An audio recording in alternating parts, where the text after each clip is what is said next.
So this is another part of the vascular assessment.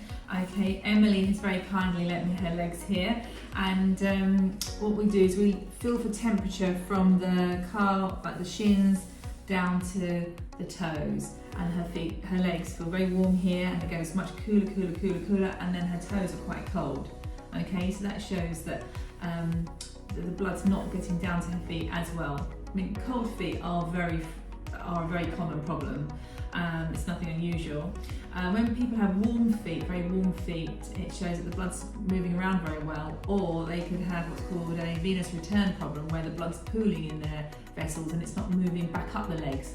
So we can tell a lot by the temperature of the feet. I palpate the pulses. Now we have a pulse here on the top of the foot called the dorsalis pedis, and let's see if I can feel it.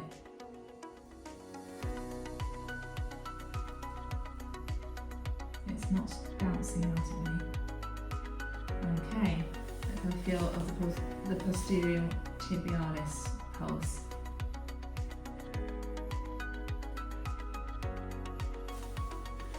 This is going well. I can't really.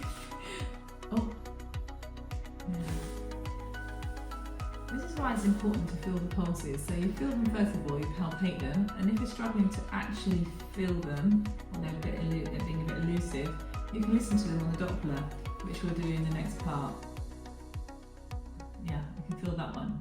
Okay, that's good. So normally I'd like to feel 4 out of 4 easily, but I felt 1 out of 4 easily. So we'll listen to them. I was having trouble palpating Emily's pulses in the previous part, so I'm going to listen to them on the Doppler. So I'm going to use some ultrasound gel. Okay. Right. That was the sound of the gel. And now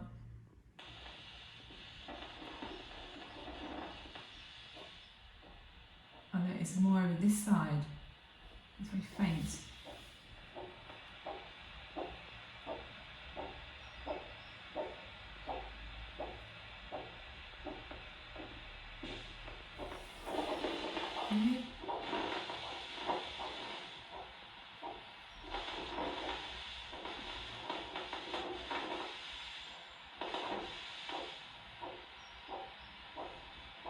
I'm going to listen now to Emily's posterior tibial pulse.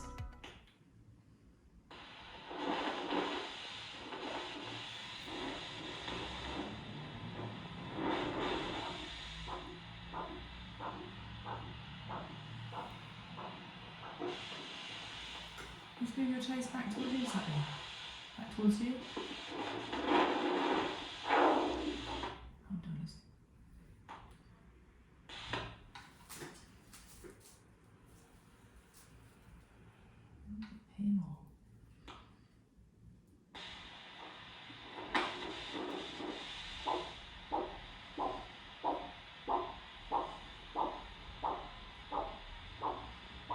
That's a biphasic pulse. It's got 2 sounds. It sounds like a train sometimes.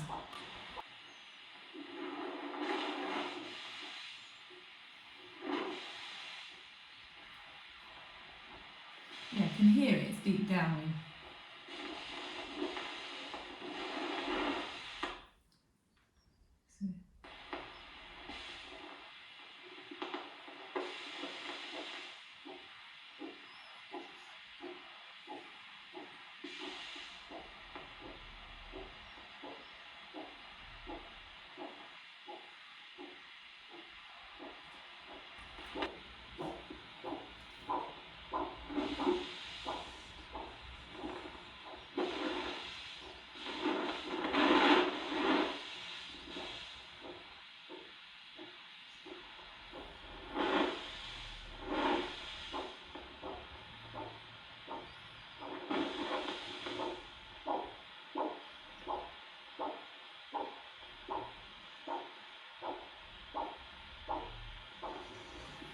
So one of the reasons why we listen to people's pulses is to hear what kind of pulse they have. Pulses come in 3 phases: monophasic, biphasic and triphasic. And to me it sounds like a train, and it should be like whoa, whoa, whoa, whoa. And there's 3 sounds there. And biphasic would be whoa, wobble, wobble, and a monophasic whoa, whoa, whoa. So we get an indication of how strong the pulse is and how the pulse has been affected by the narrowing of the arteries. So that's one of the key things. Also, when we listen to pulses, we listen to how regular the sound is. You can have an irregular sound, but it's as long as it's regular. So regularly irregular is okay.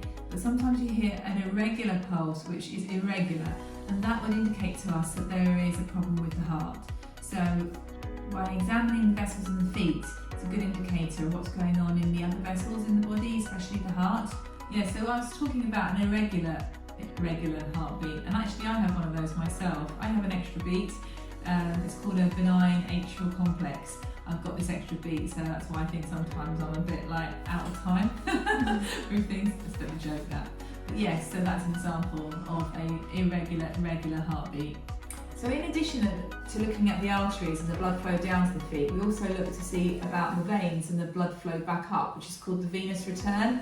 So we look to see if you've got any varicose veins. Some people have these further up in the legs or the back of the legs or in the calves. And also what happens is the blood pools back down into the lesser vessels and shows up as something called telangiectasia. I've got some good examples to show you of this condition in some photographs, and it looks like to me like black spaghetti on someone's foot. Also you can have spider veins as well, where the very fine vessels have been filled with blood and the blood's not making their way back up the leg. This can be caused more from traumas and other conditions. Okay, so I'll just mention varicose veins briefly. I'm not an expert on varicose veins and the actual treatment of them, so I know that treatment and science is moving very fast, but in the old days people used to have them stripped. Now they do injections. That's a whole new ballgame, varicose veins. But varicose veins have what's happened there is that the valves within the vessel have gone faulty. So the valves that push the blood back up, and then when they're faulty, they kind of droop down and blood seeps down and through these valves, and that's how the blood pools. One of the really good things you can help yourself with is keeping active, because the calf muscle acts as a pump to push the blood back up. So that's why activity and being active is very good for your circulation, for both your arteries and your veins.